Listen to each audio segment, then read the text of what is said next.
নামাজ পড়তে টাকা লাগে না, নামাজ পড়তে ধনী হওয়া লাগে না, নামাজ পড়তে ফর্সা হওয়া লাগে না, নামাজ পড়তে হাত পা থাকা জরুরি নয়, নামাজ পড়তে প্রতি ওয়াক্তে গোসল করা জরুরি নয়, নামাজ পড়তে দিনক্ষণ অপেক্ষা করে জেগেই থাকতে হবে, বসেই থাকতে হবে, দাঁড়িয়েই থাকতে হবে, কতক্ষণ ঘন্টার পর ঘন্টা তওয়াফ করতে হবে, এই ধরনের কোনো শর্ত নেই।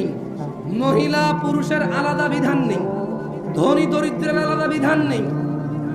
অথবা তারা যারা সালাতকে ত্যাগ করেছে, আল্লাহর নবী বলছে ইসলামের স্তম্ভ 5টি: আল্লাহকে সাক্ষী দেওয়া, ওনার রাসূলকে সাক্ষী দেওয়া এবং সালাত প্রতিষ্ঠিত করা, সমর্থবান যাকাত দেওয়া, সমর্থবান হজ করা, 11 মাস শেষে 1 মাস রোজার মাস যারা পেল তারা রোজা রাখবে, তারাই হচ্ছে মুসলমান। এটা হচ্ছে ইসলামের স্তম্ভ।